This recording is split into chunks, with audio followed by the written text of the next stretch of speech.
In our country today, income inequality is getting worse and worse. Something's wrong, and people know it. Even a dog knows the difference between being stumbled over and being kicked. I've never, ever in all my years in government seen anything like this. I don't admire the Koch brothers. I'm not against people who make money, that's fine. But what they do with their money isn't fine with me. The Koch brothers, they are bound and determined to do away with government. The streets! Our streets! Billionaire brothers Charles and David Koch are the poster boys for the top 1%, using their money and power to fuel the growing inequality in America. Day in and day out, we see the Kochs using their billions to purchase politicians and policy, taking a terrible toll on democracy as they knock down the middle class, stomping on poor people. The Koch boys claim to be self-made men. Yeah, made by their father Fred, who made his fortune in the oil business in the Soviet Union of the 1930s. Stalin himself brought Fred Koch into the Soviet Union to build oil refineries and teach them how to be oil engineers.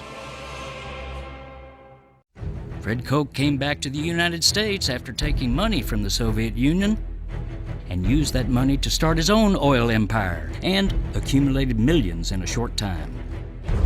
Fred Koch wrote screeds against the civil rights movement, saying that it was communist-driven and that white children should not go to school with black children. He said it would lead to the mongrelization of the races. This is the climate that the two brothers, Charlie and David, grew up in. And then they inherited a big pile of money from Daddy Fred. And then they put that into their own organization and helped build it up to where it is now.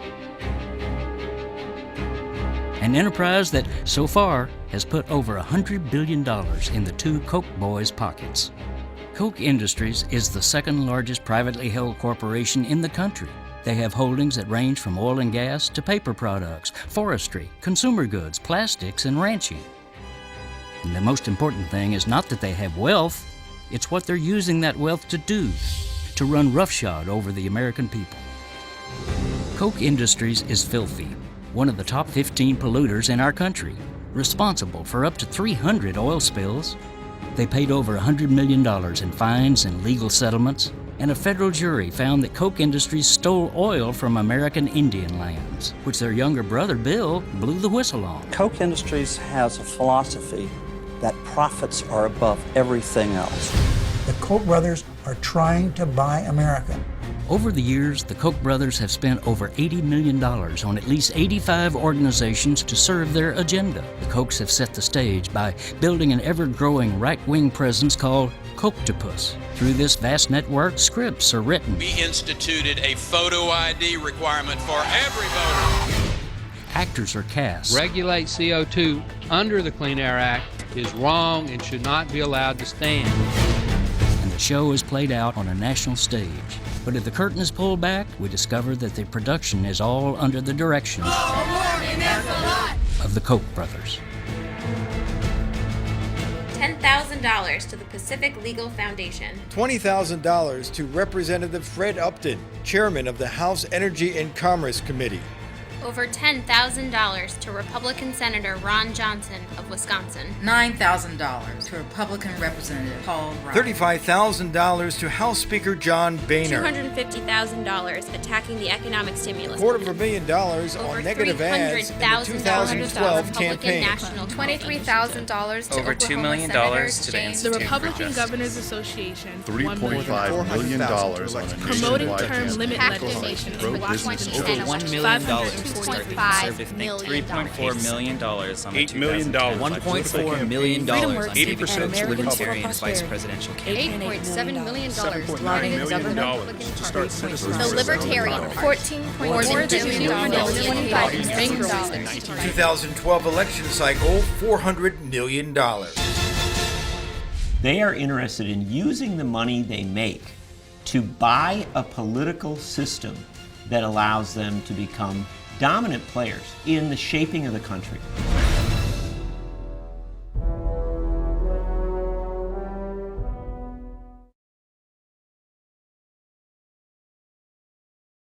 A blockbuster decision from the Supreme Court today, opening floodgates for companies to spend all the money they want attacking political candidates. In a major 5-4 decision, the court gave them more power to spend as much money as they want. I mean, I think this is a political game changer. It's historic. It's a grenade. The Supreme Court reversed a century of law that I believe will open the floodgates for special interests. Citizens United is a perfect example of how the Koch boys work to create a legal decision that supports their efforts. First, 2 of the justices on the court, Antonin Scalia and Clarence Thomas, have attended private meetings sponsored by the Kochs, providing behind-the-scenes interaction. Second, the Koch brothers helped fund numerous organizations to prepare thousands of pages of legal briefs that were sent to the Supreme Court advocating unlimited corporate spending on political campaigns. And third, Ted Olson was the lead attorney representing Citizens United during final arguments in front of the Supreme Court. Today, Ted Olson represents Koch Industries' private legal cases. So now, the Kochs use the law they helped to write to spend millions more in their efforts to buy the public policies they want. What the Supreme Court said to the Koch brothers, you can buy the United States government. Why would you hesitate 1 minute to spend $1 billion, $2 billion? That's pretty good. Senator Kay Hagan is having trouble telling time. Like your insurance plan and doctors. And their health plans canceled. Healthcare costs are soaring. Families are losing access to the doctors and dollars spent on clean energy and to jobs in foreign countries. Looks like they already bought the house. The Koch brothers can buy the Senate. Then what's next? They're going to buy a president?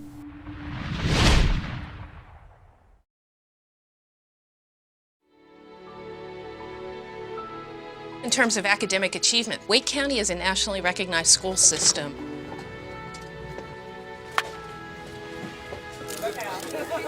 Because of the good schools here, the economy has actually boomed and prospered. Are they really trying to reverse all that we've accomplished in these last 30 years? Big money is definitely trying to change people's lives here.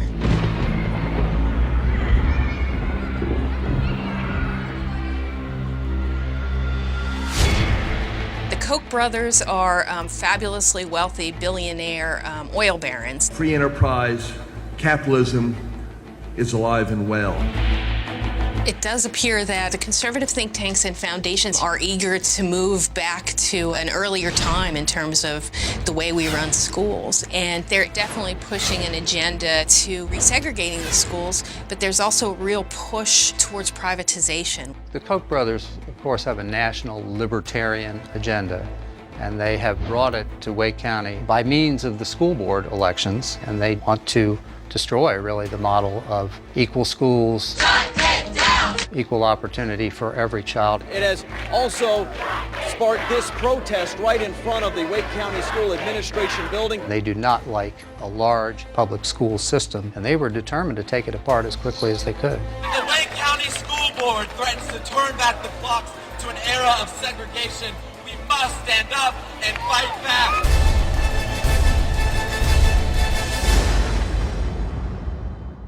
We're on the record talking about the most significant local school board election since the 1970s. Follow the money, you can see it, it's real. The connection between the Koch brothers and what happened here with the Wake County School Board could probably be best traced if you look at Americans for Prosperity. My brother Charles and I provided the funds to start the Americans for Prosperity.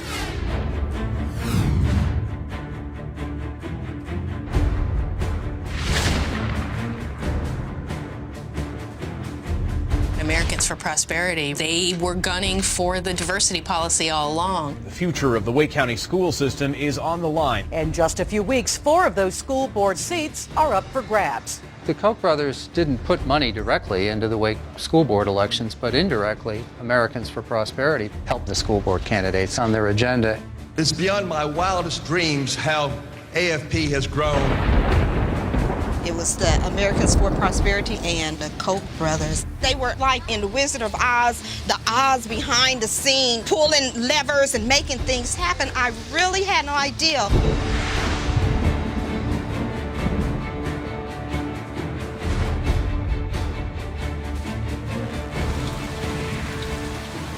We worked so hard running for school board, and to know that our opponents are backed by these billionaires. For me, my opponent, we had forums and debates, and she really pitched forced busing. The school board crossed the line with forced busing. Forced busing is absolutely a code word. It's a term bussin' used in the South by George Wallace. Segregation now, segregation tomorrow, and segregation forever. The voters in Wake County and North Carolina have rejected a forced busing policy. We are winning the battle against forced busing. My opponent, he just mainly talked about, he stressed neighborhood schools. Neighborhood schools, neighborhood schools, neighborhood schools. Neighborhood schools means we have our own schools and the blacks have theirs. We heard loud and clear across this county, people wanted to go to a neighborhood schools model. We should have our right to choose our own neighborhood schools. He didn't talk about student achievement and helping all our schools get better. There are always ways to improve the education of our students. We went to a gunfight with knives. The heated race is over. Justice! What do we want now? And don't make any mistake about it. Your plan that you're putting forth today will resegregate the schools. We had no idea what the stakes were. In one election, they now have the majority needed to change the way students are assigned to school. A big shakeup on the Wake County School Board could now impact tens of thousands of local families.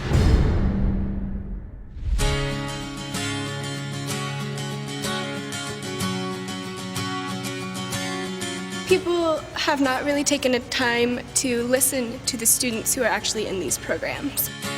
We met before 6th grade and we were in the dance ensemble together.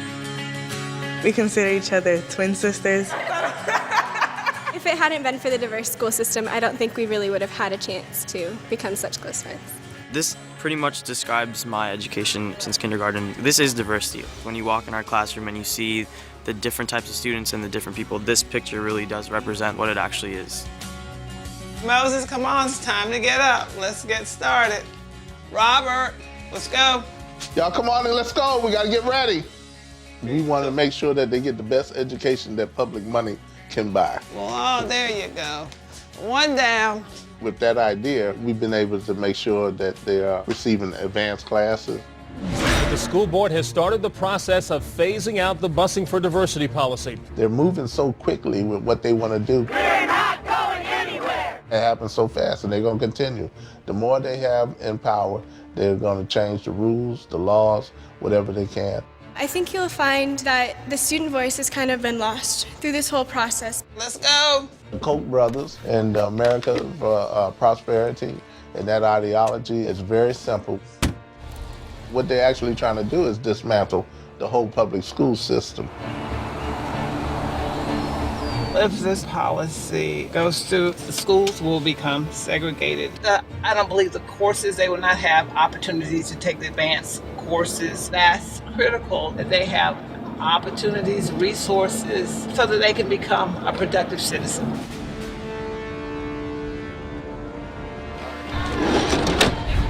There would be enormous impacts on the schools, especially in the urban parts of the county. So you'd have an enormous concentration of poverty in that school. And with it comes all the related social problems. People aren't going to want to teach at that school, and suddenly education in that school is going to suffer. It worries me about my sons because we had a game plan. We did not think we were going to have to change. Do you have your agenda so you can see what your assignment is? If we don't get ready, it's going to be even rougher, nastier than what it is.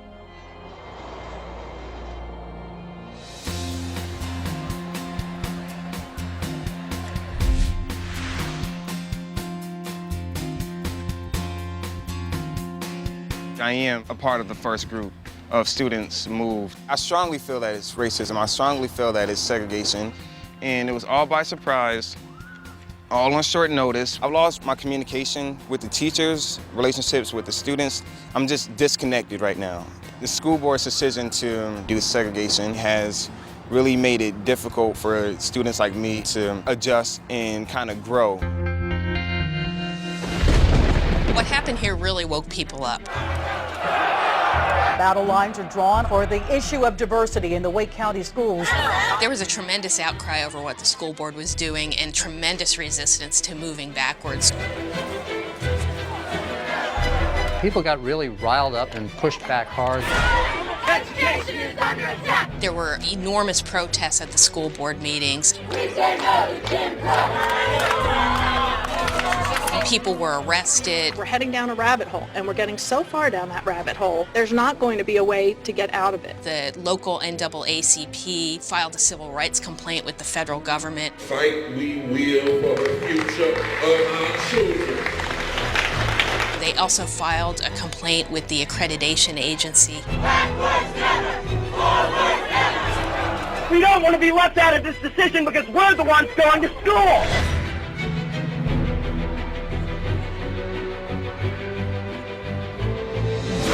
Breaking news on this election night in the Triangle, a shift in power for the Wake County School Board. A shift in the balance of power, the conservative majority no more. We're likely going to see a lot of changes. Big changes. The conservative takeover is over.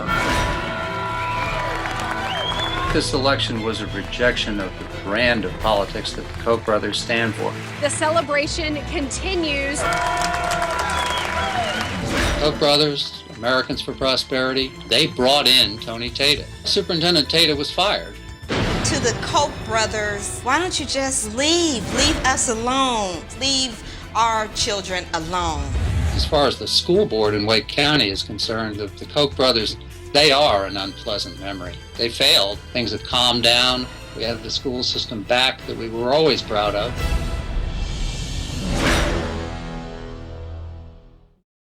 But they've moved on. They've set their sights now on taking over state government, which they've done. They've taken control of the state legislature. They elected governor in 2012 with a lot more money and much more openly since Citizens United. So the Koch brothers are not history in North Carolina. They're very much present. We're still at war.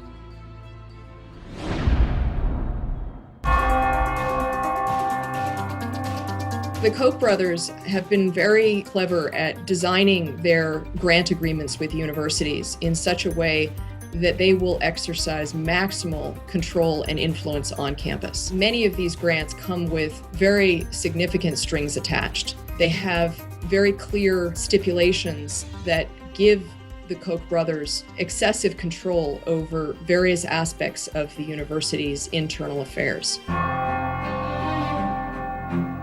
A school that I take so much pride in and that I believe in had effectively sold its soul to the Koch brothers for a few $1 million. They're help setting up a pattern where universities are expected to give up their values in exchange for money. Programs that they start tend to be one point of view only. They now have financial agreements with over 150 colleges and universities. They've spent tens of millions of dollars to get their point of view instilled in classrooms, amongst faculty members, and in students. The size and scope of these deals is quite significant. Thousands of students pass through those programs every year, and over time, hundreds of thousands of students are directly exposed to Koch brothers' ideology and political points of view. The university signs a contract that says they will hire someone who shares the point of view of the Koch brothers.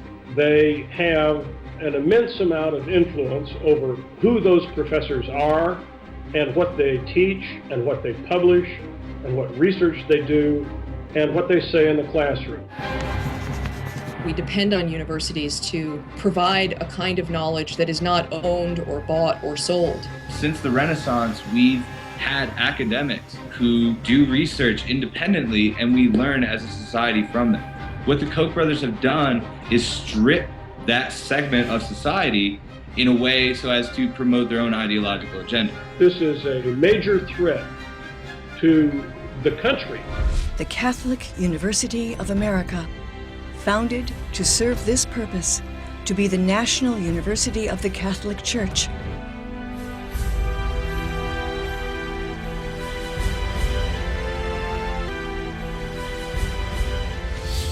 Almost immediately after the $1 million contribution, there were protests about the Koch's undue influence on the staff and faculty.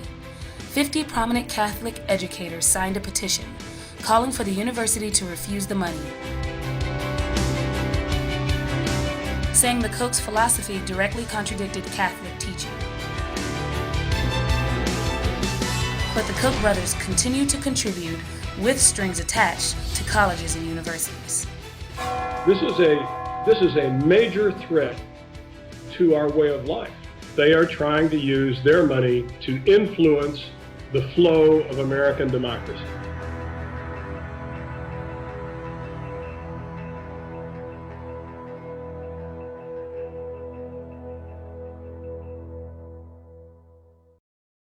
Billionaire industrialist and my future face twin, Charles Koch, in an interview with the Wichita Eagle, the cute Koch said he wants to eliminate the minimum wage because it creates a culture of dependency.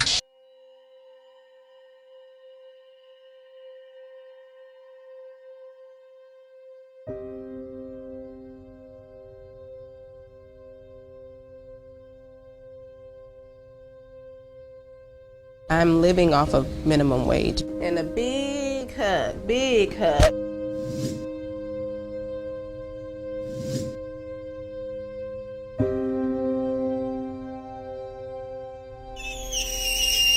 Being on minimum wage, it's really hard getting by. I live on, my house is through Section 8, but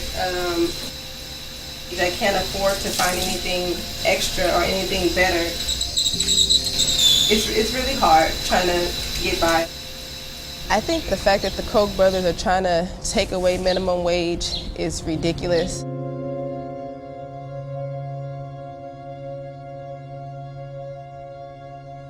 I'm just filling out the forms that, my public assistance they require in order to get assistance with anything. If minimum wage was just raised $1 or $2, I wouldn't need public assistance.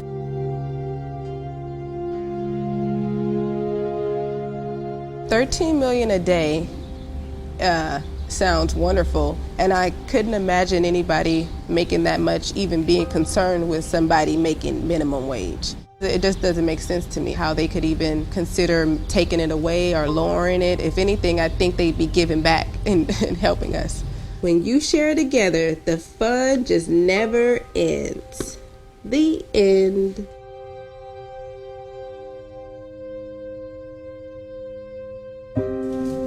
Well, I'm recycling our cans and our bottles. Sometimes we don't have enough money at the end of the month, but it makes me feel like what I'm doing at work isn't enough.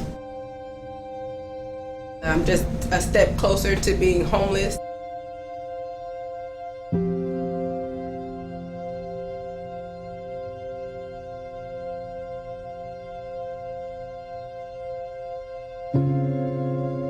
It really angers me that billionaires like the Koch brothers have the audacity to create laws and fight certain laws that determine the way I provide for my family. We're not asking for a wage to live upon. We're asking for a wage to get by on. Right now, I'm just making $8.25 an hour, which is not enough. It's very difficult for me. Why would the Koch brothers want to take that minimum wage away from me if I barely make enough money to living? I struggle with, providing daycare, childcare. Sí, a mí me gustaría ver a los hermanos Koch caminar una milla en mis zapatos. When I see about the Koch brothers' homes, I believe you don't need that many houses that big for something. Like, probably my apartment is as big as one of their bathrooms. I'm just trying to provide for my family. That's it. Sí, el salario mínimo, con el salario mínimo tú vives al día y aparte de que vives al día siempre estás endeudada.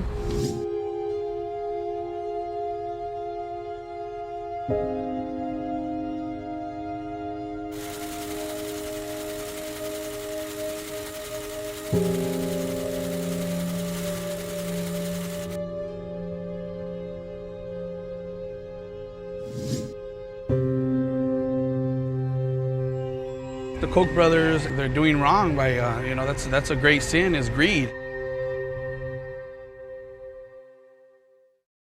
I have been fighting all year to stamp out voter fraud. Because if even one fraudster shows up at the polls in November, that would tarnish the integrity of an election that the Koch brothers paid good money for. Voters will now be required to show an ID at the poll. A suppression tactic to undermine the right to The impact will be felt most heavily among the poor, the elderly, minorities. They hit students extra hard. A push to make it as difficult as possible to vote. It disenfranchises a whole sector of the American electorate. The Koch brothers are behind these kinds of laws because they want to cut off the participation of people who are not behind their corporate agenda. The people most impacted by these new voter suppression tactics are African Americans, Latinos, elderly, young voters, and those with disabilities. There are 3 ways the Koch brothers are working to suppress the vote. Number 1, ALEC. ALEC stands for the American Legislative Exchange Council. This is an establishment that brings high-powered organizations like Coke companies, the NRA, and ExxonMobil together with politicians for the express purpose of creating legislation that favor the corporations that fund ALEC. ALEC supervises and guides the writing of the legislation. Once they have the language of the legislation, they work tirelessly to get the bill introduced into as many states and counties as possible. Using the ALEC money and connections, one bill fits all. Number 2, Americans for Prosperity and True the Vote. Koch-funded Americans for Prosperity supports a number of voter suppression groups and campaigns across the country. One of the largest and most vocal is called True the Vote. True the Vote has enlisted and trained an army of citizen volunteers. They are planning to station 1 million poll watchers across the country on Election Day. True the Vote is the first line of defense for free and fair elections. True the Vote opened my eyes to a problem that has been left unaddressed. True the Vote is a citizen-led effort to ensure free and fair elections. The problem, critics say, is that those poll watchers are mostly white, and many of the polling places they will target are mostly black. They're trying to find any and everything to stop the citizens from voting. And number 3, politicians.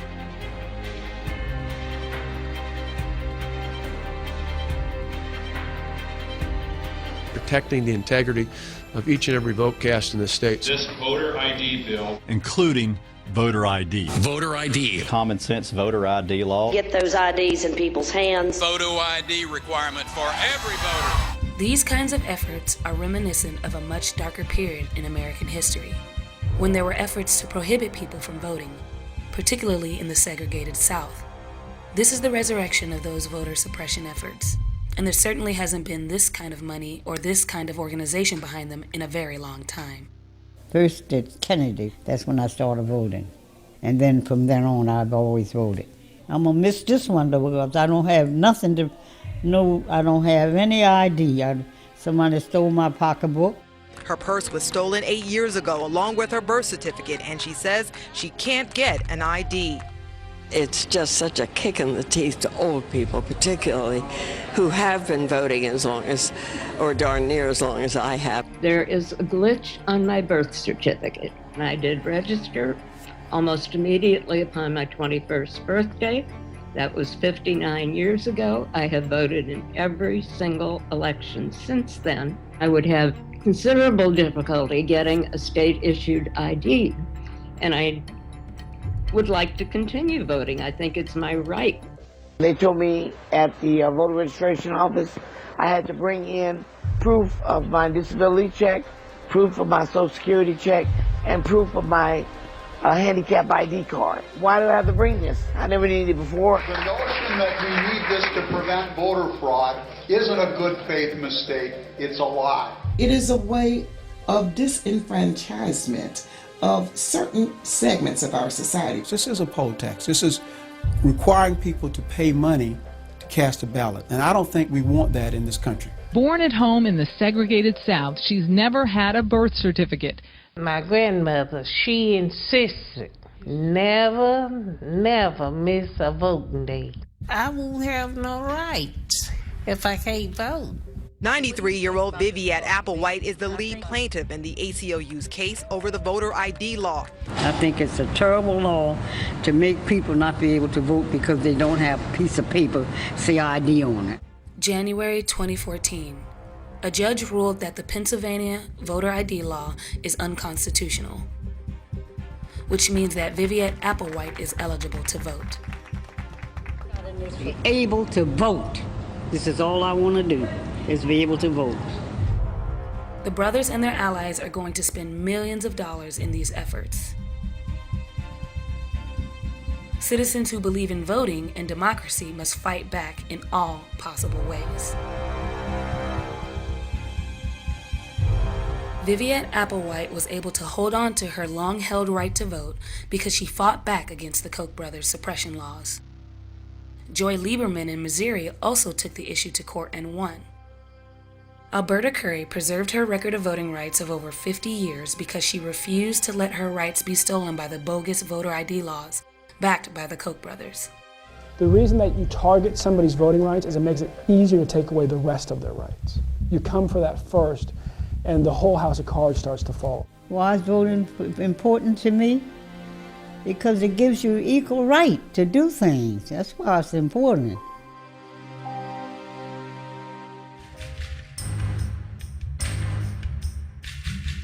Really what we would like to see is to take the unions out at the knees so they don't have the resources to fight these battles.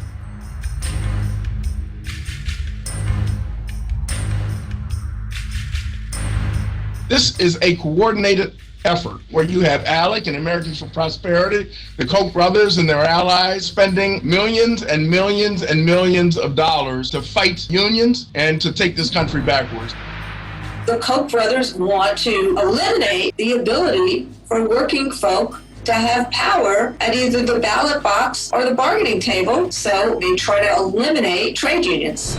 The Koch brothers not only want to destroy unions, but they want to destroy the lives of working people across this country. They do not want to have safety regulations. They do not want workers to be able to negotiate wages and benefits.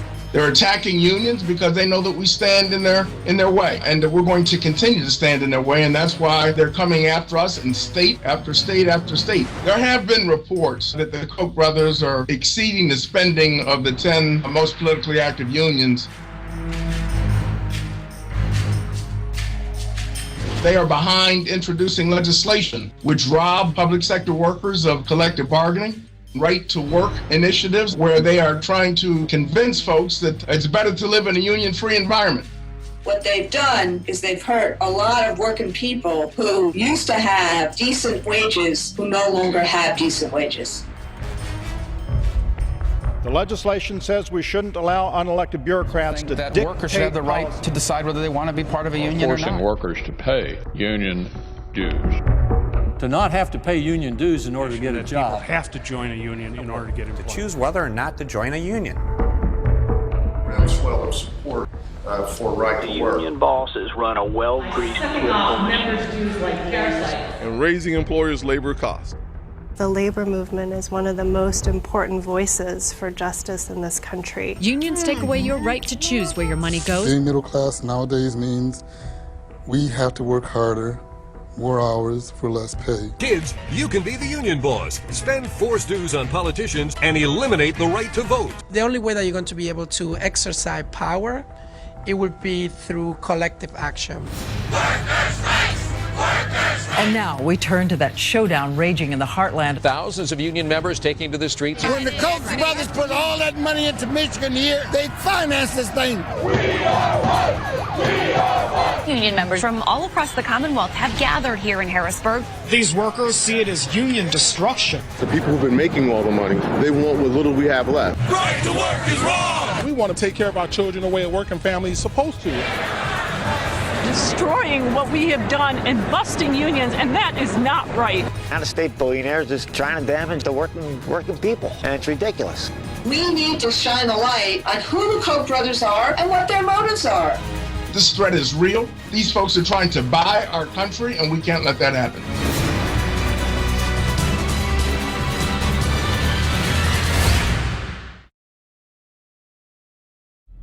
What the Koch brothers want to do is destroy Social Security, because Social Security is a federal government program that has been enormously successful. The Koch brothers are funding think tanks and other organizations which are spreading an enormous amount of disinformation about Social Security.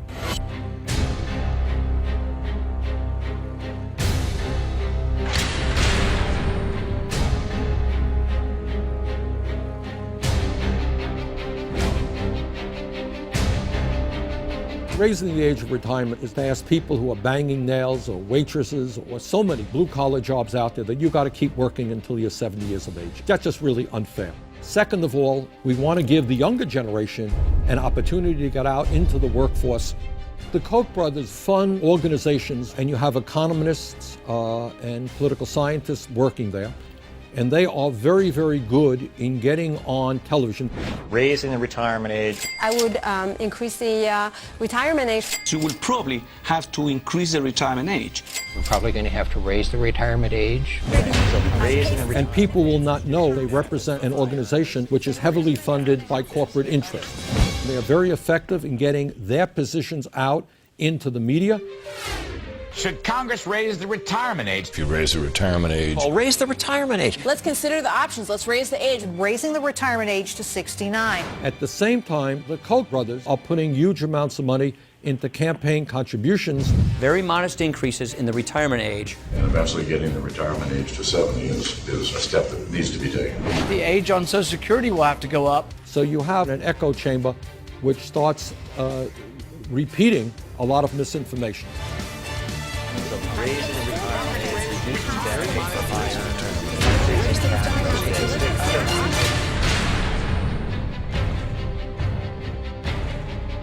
The Koch brothers are funding study after study which suggests to people that Social Security is going bankrupt. Social Security is not going broke. Social Security has a $2.6 trillion surplus. The program is actuarially bankrupt. Social Security and Medicare, they are going to go broke. The real risk is Social Security running out of money. Social Security going bankrupt. Social Security already bankrupt. Social Security is going bankrupt. The system will be bankrupt. Bankrupt federal programs like Social Security. Social Security is going bankrupt. Social Security is already turning red. The Koch brothers want to privatize Social Security to invest your retirement funds on Wall Street. And you may lose all of your retirement savings when you get old. Real security is based on personal accounts with real assets. I like the idea of personal accounts. The option of investing 1/3 of their Social Security payroll taxes into personal retirement accounts. The Koch brothers' job is to do everything they can to dismember government in general. And if you could destroy Social Security, you will have gone a long way forward in that effort.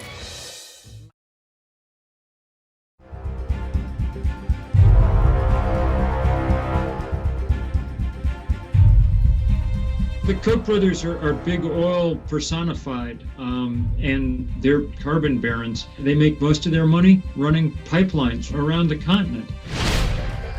This proposed Keystone Pipeline is a 1,700-mile fuse to the biggest carbon bomb on the continent. It is going to take the dirtiest energy, the so-called tar sands, and bring them down the United States. The Koch brothers, they'll have access to this unbelievable pool of carbon and hence money. There are trillions of dollars worth of oil up there. Any spill means that the dirtiest, nastiest fuel on Earth will be poured all over our country.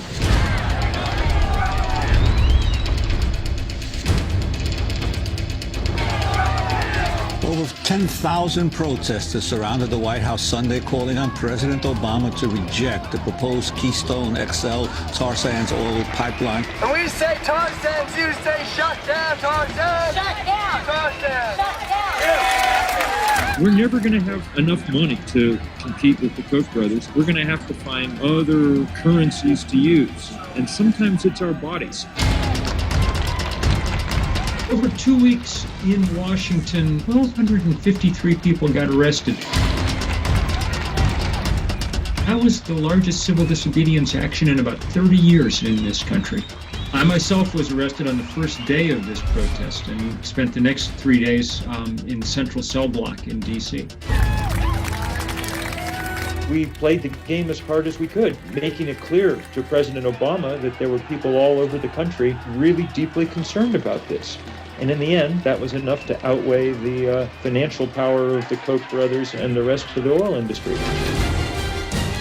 President Obama making an unexpected decision on the Keystone oil pipeline. The president announcing they were going to hold off on a final decision for at least a year. The Obama administration said today it is putting off a decision on whether to approve the Keystone pipeline.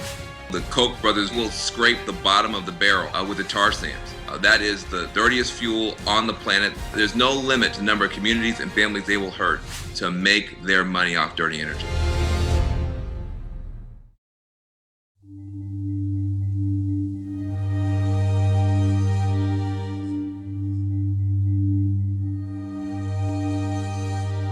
Something is wrong on this street, Penn Road, where I live. Something is wrong here in this community. It's killing people, just like it killed my daughter. I live on Penn Road.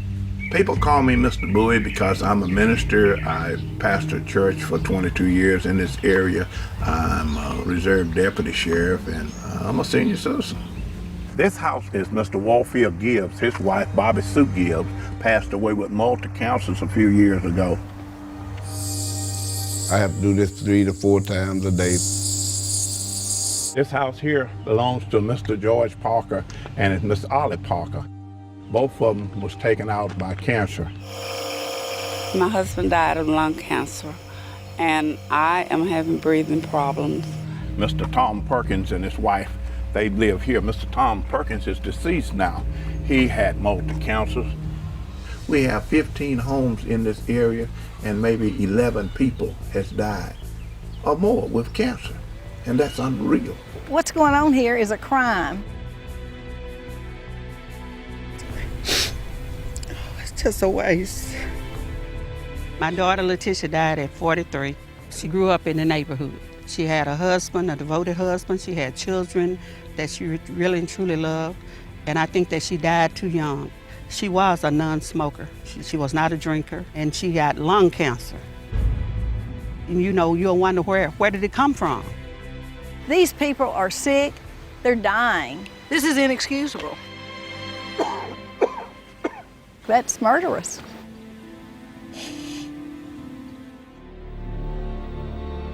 Good to see you again. When I met Mr. Bowie, I could not believe what was going on in this neighborhood.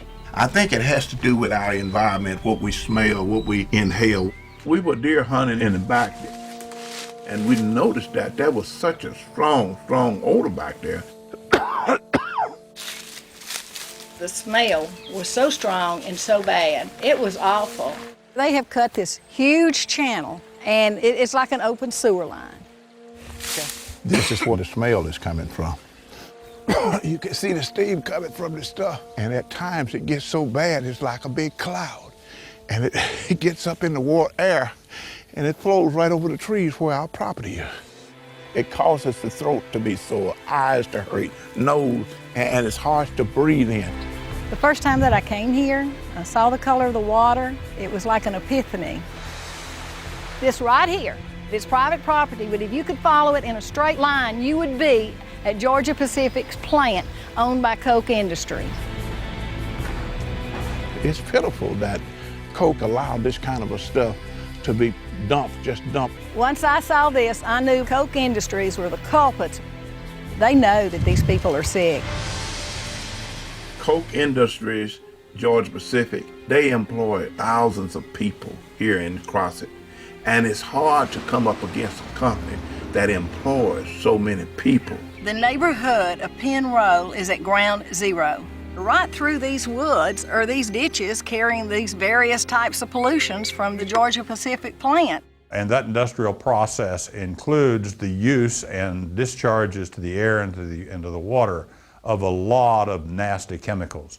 The Georgia Pacific complex in West Crossett releases millions of gallons a day of wastewater into a whole series of ditches One might characterize these exposures as a ticking time bomb to the people's health that are breathing the air that's flowing from these open ditches. It's such a hard battle that these people have here. They don't have money, and their state representatives are all influenced by the Koch brothers and this whole system they have put together to be able to do whatever they want to. The Senate will come to order. Koch brothers' direct contributions has been an investment well worth it. It's certainly a lot less expensive than actually having to retrofit factories. The EPA will have doors locked and the lights turned off. Koch Industries not only manipulates the political process, but more importantly to me is they manipulate the public into believing that the EPA is killing jobs. The EPA is intent on taking matters into their own hands, which will result in a bleeding of jobs. It is a problem when politicians are calling EPA and saying leave them alone, rather than calling them and saying do your job and clean it up. This bill is about protecting jobs. Jobs. What they try to do is just shut down this machine called America. Koch is using natural streams to transport waste, and this is not allowed by the Clean Water Act. And they can do it because EPA lets them do it. Koch Industries are repeat offenders of environmental crimes. Koch Industries is one of the primary sources of pollution in the United States. They have a history of serious and even criminal pollution problems. Koch Industries subsidiaries have paid millions in environmental fines. The Koch brothers are trying to stop the government from limiting greenhouse gas emissions. Government regulators have fined Koch Industries and its subsidiaries tens of millions for oil spills and pollution over the years. In 2000, a federal grand jury returned a 97-count indictment against Koch Industries in Corpus Christi, Texas. They were charged not only with emitting more benzene than they were allowed to, they tried to cover it up. Benzene is a known human carcinogen. People that are breathing benzene have increased risk of developing cancer. That's known. It's not suspected, it is known. But the Bush administration worked with Koch to come up with a plea bargain. So it went from 97-count indictment to 1 count, the potential of $350 million to just $20 million fine. As an environmental criminologist, watching this case evolve makes me sick. They know they can get away with it. They'll just wait and be fine if they ever get caught, which in most cases they won't ever be caught because the EPA is understaffed and underfunded. The Koch brothers care more for their income than they do their neighbors, and people are constantly dying. It's just called cheap and not caring about people or rivers or the environment or anyone but their bottom line.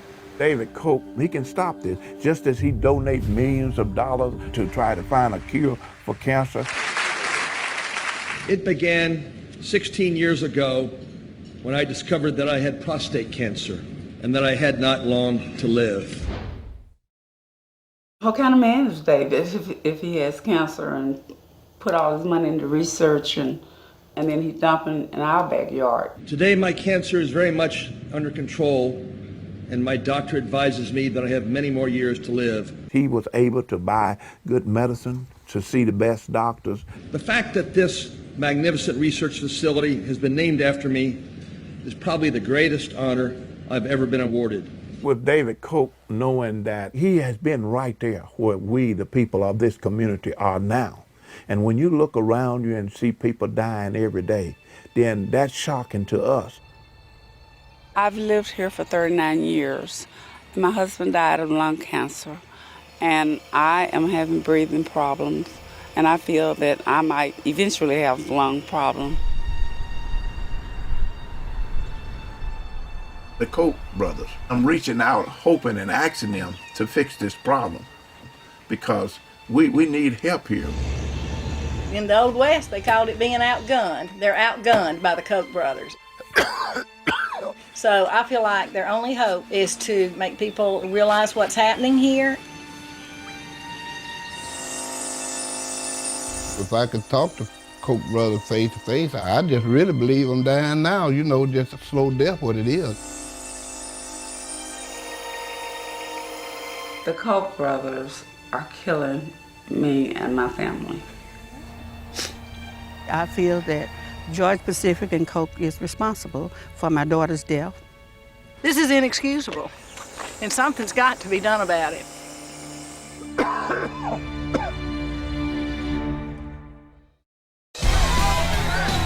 Once we expose the wealthy and powerful individuals that seek to game our political system, that's where citizens get to step into the process. We get to say no more.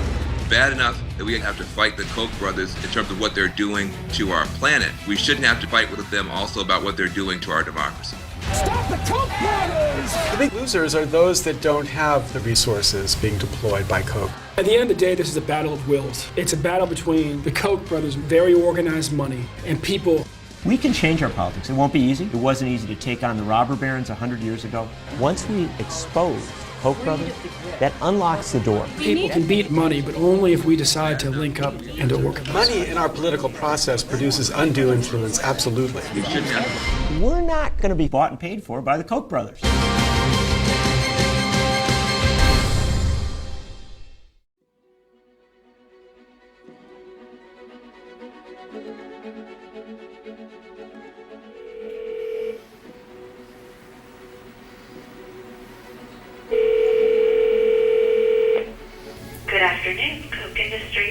Hi, this is Jim Miller from Brave New Films. I'm producing a documentary about the Koch brothers and wanted to speak with David Koch about it. Koch Industries, how may I direct your call? Hi there, my name is Jordan. I'm calling from Brave New Films. We're working on a documentary about the Koch brothers. May I speak to David Koch, please? Okay, do you think you could hold on for just a moment? Certainly. Thanks. I wanted to see if I could talk to Charles Koch today to get a response about some of the issues we raised.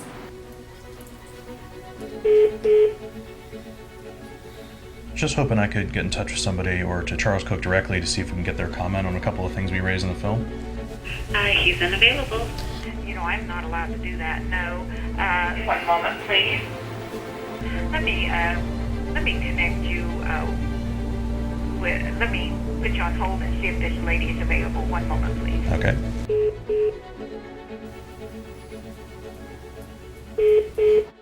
He doesn't do voicemail. I could take a message. Sure. I just wanted to ask some questions. Okay. Oh, are you the person I should speak to? No, and the person you need to speak with is not available. Mr. Koch's office. Hi, this is Jim Miller from Brave New Films. I'm producing a documentary about the Koch brothers and wanted to speak with Mr. David Koch about some of the questions that we have. He's not available. Can I leave a message? Sure. Well, could I ask you to send an email with all the information and your inquiry to info@koch.com? Sure, I'd be happy to do that. I'd also be really happy with a voicemail. We'll start with an email. Okay. Well, I can almost assure you that you won't receive a call today. I would be surprised. Why would he hide the money he's spending if he's proud of what he's doing? Why he is attacking Social Security when it's essential to so many of our seniors. My next question is, why do you think it's right for billionaires to fight against raising minimum wage? So the director of the film, his name is Robert Greenwald, and he would love to talk to somebody. Greenwald? Yes, Robert Greenwald. Okay. And then also why, as a billionaire, he's fighting against raising the minimum wage. How does he continue to pollute people's neighborhoods around his factories? And how he justifies taking away people's basic rights to vote.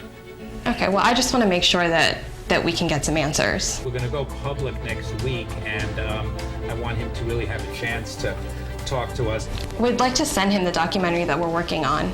Is that okay? Can I have an address? Jim Miller, Brave New Films. I heard you the first time. Thank you.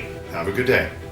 He's unavailable because he's not here. He's out of the country. And I look forward to talking with him. I would encourage you to send an email. So I'm not going to be able to provide you with any answers today. Thank you.